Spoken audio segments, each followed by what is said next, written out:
সুস্পষ্ট সত্য। الخبيثات للخبيثين والخبيثون للخبيثات والطيبات للطيبين والطيبون للطيبات أولئك مبرؤون مما يقولون لهم مغفرة ورزق كريم। জেনে দেখো, নষ্ট নারীরা হচ্ছে নষ্ট পুরুষদের জন্য, নষ্ট পুরুষরা হচ্ছে নষ্ট নারীদের জন্য, আবার ভালো নারীরা হচ্ছে ভালো পুরুষদের জন্য, ভালো পুরুষরা হচ্ছে ভালো নারীদের জন্য। মুনাফিক লোকেরা এ ভালো মানুষগুলো সম্পর্কে যা কিছু বলে তারা তা থেকে পাক পবিত্র। আখিরাতে এদের জন্য রয়েছে ক্ষমা ও সম্মানজনক রিজিক। يا أيها الذين آمنوا لا تدخلوا بيوتا غير بيوتكم حتى تستأنسوا وتسلموا على أهلها ذلكم خير لكم لعلكم تذكرون। হে ঈমানদার ব্যক্তিরা, তোমরা নিজেদের ঘর ছাড়া অন্য কারো ঘরে সে ঘরের লোকদের অনুমতি না নিয়ে ও তাদের প্রতি সালাম না করে কখনো প্রবেশ করো না। নৈতিকতা ও শালীনতার দিক থেকে এটা তোমাদের জন্য উত্তম পন্থা। আল্লাহ তাআলা তোমাদের এসব বলে দিচ্ছেন যাতে করে তোমরা কথাগুলো মনে রাখতে পারো। فإن لم تجدوا فيها أحدا فلا تدخلوها حتى يؤذن لكم وإن قيل لكم ارجعوا فارجعوا هو أزكى لكم والله بما تعملون عليم। ঘরের দরজায় গিয়ে যদি তোমরা কাউকে সেখানে না পাও তাহলে সেখানে প্রবেশ করো না যতক্ষণ না তোমাদের ঘরে ঢোকার অনুমতি দেয়া হবে। যদি কোনো অসুবিধার কথা জানিয়ে তোমাদের বলা হয় তোমরা ফিরে যাও, তাহলে এমতাবস্থায় তোমরা অবশ্যই বিনা দ্বিধায় ফিরে যাবে। এটা তোমাদের জন্য সব দিক থেকে উত্তম।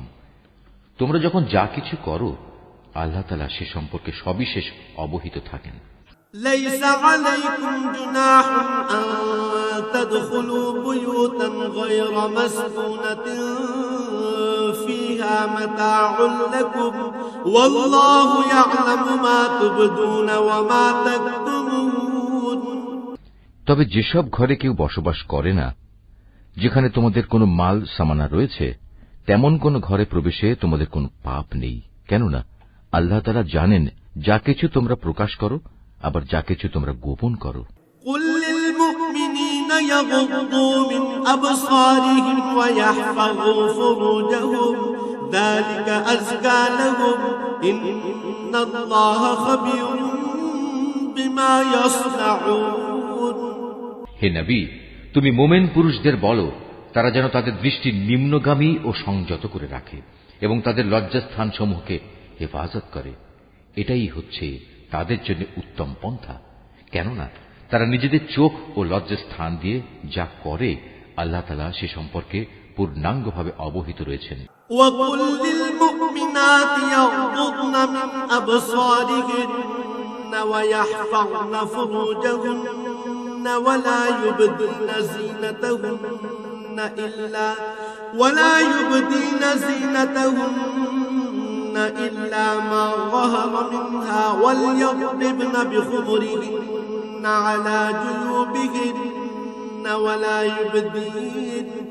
ولا يبدين زينتهن إلا لبعولتهن أو آبائهن أو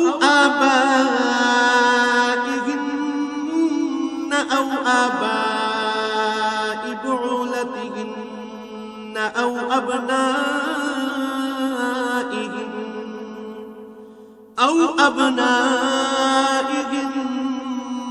أو أبناء بعولتهن أو إخوانهن أو بني إخوانهن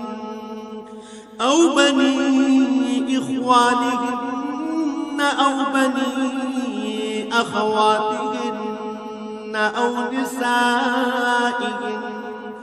أو نسائهن أو ما ملكت أيمانهن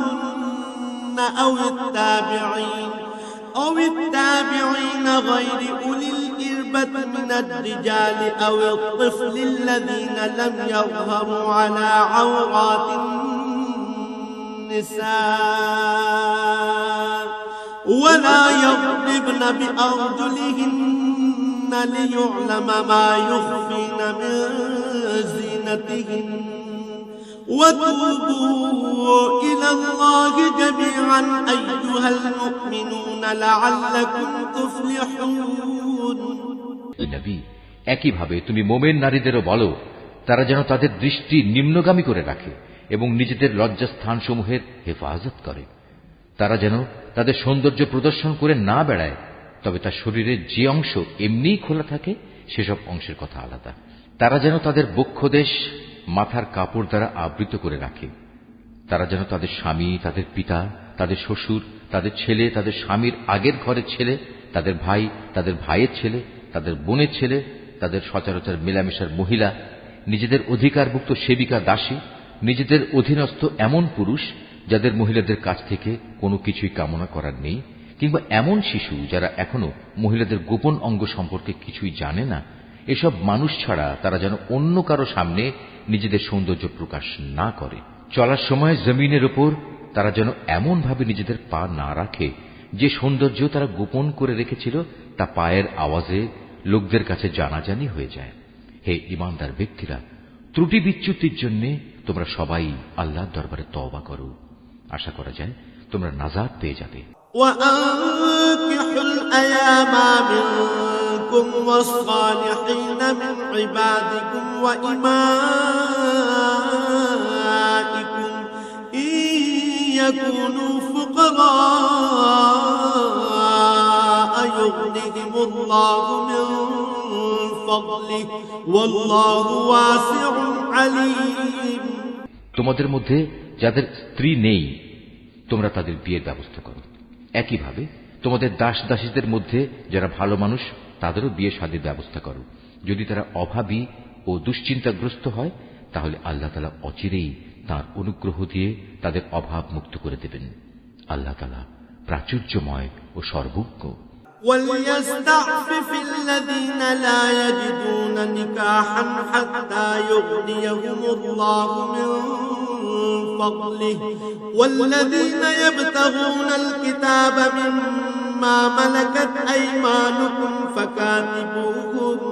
فكاتبوهم إن علمتم فيهم خيرا وآتوهم مما لله الذي آتاكم ولا تكرهوا فتياتكم على البغاء إن أردنا تحصنا لتبتغوا عرض الحياة الدنيا ومن يكرهن فإن الله من بعد إكراههن غفور رحيم। যাদের বিয়ে করে ব্যয়ভার বহন করার সামর্থ্য নেই, আল্লাহ তাআলা তাদের নিজ অনুগ্রহে অভাব মুক্ত না করা পর্যন্ত তারা যেন সংযম অবলম্বন করে। তোমাদের অধিকারভুক্ত দাস দাসীদের ভেতর যারা মুক্তির কোনো অগ্রিম লিখিত চুক্তি লিখিয়ে নিতে চায় তোমরা তাদের তা লিখে দাও। যদি তোমরা তাদের এ চুক্তির মধ্যে কোনো ভালো সম্ভাবনা বুঝতে পারো তাহলে আল্লাহ তাআলা তোমাদের যে সম্পদ দান করেছেন তা থেকে তাদের মুক্তির সময় মুক্ত হস্তে দান করবে। তোমাদের অধীনস্থ দাসীদের যারা সতীসাধ্যী থাকতে চায় নিছক পার্থিব ধন সম্পদের আশায় কখনো তাদের ব্যভিচারের জন্য বাধ্য করো না। যদি তোমাদের কেউ তাদের এ ব্যাপারে বাধ্য করে তাহলে তারা যেন আল্লাহ তাআলার কাছে ক্ষমা প্রার্থনা করে, কারণ তাদের এ বাধ্য করার পরেও তওবাকারীদের প্রতি আল্লাহ তাআলা হামেশাই ক্ষমাশীল